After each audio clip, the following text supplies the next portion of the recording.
আমি কেন হিন্দুত্ববাদের বিরুদ্ধে এত সরব? অনেকেই হিন্দু ধর্ম আর হিন্দুত্ববাদ এই দুটো জিনিসকে গুলিয়ে ফেলেন। তাই আজকের আলোচনা হিন্দু ধর্ম, হিন্দুত্ববাদ আর হিন্দুত্ববাদের বিপদ নিয়ে আলোচনা করব। হিন্দুত্ব বিজেপির রাজনৈতিক দর্শন বা গাইডিং ফিলোসফি বলতে পারেন। হিন্দু ধর্ম একটা মহান ধর্ম, ভেরি ইনক্লুসিভ, বৈচিত্র্য ভরপুর। এই ধর্ম বলে সব ধর্মই নদীর মতো, যা সব বিশ্বাসী মনকে নদীর মতো বয়ে নিয়ে সেই সৃষ্টিকর্তার অসীম মহাসাগরে ফেলে। তুমি কোন পথে যাচ্ছ তার চাইতে গুরুত্বপূর্ণ হচ্ছে তুমি সেই মঞ্জিলে পৌঁছচ্ছ কিনা। রামকৃষ্ণ পরমহংসদেব, তিনি হিন্দু, ইসলাম, খ্রিস্টান ধর্ম মতে সাধনা করেছিলেন। অবাক বিষয় হচ্ছে তিনি একজন মুসলমানের জীবন যাপন করেছেন। তিনি নামাজ পড়েছেন, রোজা রেখেছেন, এবং তারপরে তার উপলব্ধি হয়েছিল যত মত তত পথ। প্রত্যেকটি ধর্ম পরম স্রষ্টার কাছে পৌঁছার। তিনি বলেছিলেন কোনো ধর্মকে অশ্রদ্ধা বা ঘৃণার চোখে দেখতে নেই। এটা হিন্দু ধর্ম, যেখানে রামকৃষ্ণ জন্মায়, বিবেকানন্দ জন্মায়, শ্রীচৈতন্য জন্মায়, আর হিন্দুত্বে জন্মায় কসাই মোদী, মোহন ভগত, নাথুরাম গডসে। হিন্দু ধর্ম বলে যত মত তত পথ, আর হিন্দুত্ব বলে না। সে বলে যত মত তত পথ নয়, সে বলে না, আমার ধর্মটাই শ্রেষ্ঠ, আমার জীবন ব্যবস্থায় শ্রেষ্ঠ। এটা মনে করাতে কোনো আপত্তি থাকতো না।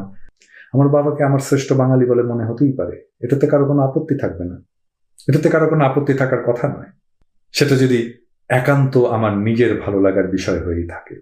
কিন্তু শ্রেষ্ঠত্বের ধারণা শুধু ধারণা হয়ে বিরাজ করে তৃপ্ত হয় না। শ্রেষ্ঠত্বের ধারণা সবসময় প্রতিষ্ঠা চায়। তাই শেখ মুজিব যখন শ্রেষ্ঠ বাঙালি, সেটা শুধু হাসিনার অন্তরে হাসিনার পিতা হিসেবেই শ্রেষ্ঠ বাঙালি হয়ে থাকবে না। এই ধারণাটাই হাসিনাকে তাড়িত করবে যেন সে পিতার শ্রেষ্ঠত্ব প্রতিষ্ঠা করে ছাড়ে, এবং সেটাই সে করেছে। সে তার বাবার সমালোচনাকে ক্রিমিনালাইজ করেছে, তার বাবার সমালোচনাকারীদের ধরে ধরে শাস্তি দিয়েছে, হাইকোর্ট দিয়ে জবরদস্তি করে জয় বাংলা স্লোগান দিয়েছে, তার বাবার মূর্তি বসিয়েছে একের পর এক। একইভাবে হিন্দুত্ব যখন তার ধর্মকে শ্রেষ্ঠ বলে মনে করবে, তখন সে মসজিদ ভেঙে মন্দির বানাবেই। সে ধরে ধরে মুসলমানকে জয় শ্রীরাম বলাবে, গরুর মাংস খাওয়ার অপরাধে পিটিয়ে মুসলমান আর দলিত মারবেই। এতে তার কোনো গ্লানি হবে না, কারণ সে তো করছে পৃথিবীর শ্রেষ্ঠ ধর্মের মহিমা বৃদ্ধির জন্য। কারণ তার কাছে তো ইসলাম ধর্ম নিকৃষ্ট। তো সে নিকৃষ্ট ধর্মের অনুসারী একজনকে সে তার ধর্মের শ্রেষ্ঠ ধর্মের একটা বয়ান তার মুখ দিয়ে বলাচ্ছে, সে তো তার ভালোই করছে। বুঝলেন তো শ্রেষ্ঠত্বের ধারণা কেন সমস্যা? এই শ্রেষ্ঠত্বের ধারণাই জন্ম দিয়েছিল হিটলারের। আর্য জাতির বিশুদ্ধতা প্রতিষ্ঠায় সারা দুনিয়াকে ছারখাড় করে দিয়েছিল। শ্রেষ্ঠত্বের ধারণা এমনই বিপজ্জনক। আপনার মনে হতেই পারে চেবা শুটকি দুনিয়ার সেরা খাবার। এখন আপনি এটা যখন মনে করবেন, আপনার মনে উদগ্র আকাঙ্ক্ষা হবে দুনিয়ার সবাইকে চেবা শুটকি খাওয়ানোর। আপনি অপ্রাসঙ্গিকভাবে দুনিয়ার সব জায়গায় ঢুকে পড়া শুরু করবেন। চেবা শুটকি খাইছেন? আহারে, চেবা শুটকি না খাইয়া মরে গেলে তো আপনার আফসোস থাকবে। ভাইজান, মনে রাখবেন, দুনিয়ার অর্ধেকের বেশি মানুষ আপনার পছন্দের চেবা শুটকি খাইতে গেলে বমি করে দিবে, কারণ তাদের টেস্ট ডিফারেন্ট। মোদির হিন্দুত্ববাদ এই কারণেই বিপজ্জনক। এই জন্যই মোদিকে ঠেকাতে হবে। আমরা যেহেতু ইন্ডিয়ার পেটের মধ্যে ঢুকে থাকা একটা দেশ এবং মূলত মুসলমান প্রধান দেশ, তাই বিপদ আমাদের বেশি। মোদির হিন্দুত্ববাদ সবচেয়ে বেশি ক্ষতি করবে আমাদের, করেছে, সেটা তো দেখতেই পাচ্ছেন। মোদির কারণেই তো হাসিনার ফ্যাসিবাদ এতদিন টিকে আছে।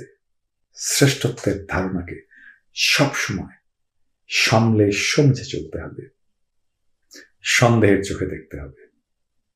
শেষে একটা কৌতুক বলি শোনেন। মোদি তো সাধু ছিল, জানেন নিশ্চয়ই, যৌবনে হিমালয় হিমালয় ঘুরে বেড়াতো। ঠিক এইভাবে তো একদিন সে লোকালয়ে আসছে, রাত হয়েছে, গেরস্তের বাসায় গিয়ে আশ্রয় চেয়েছে।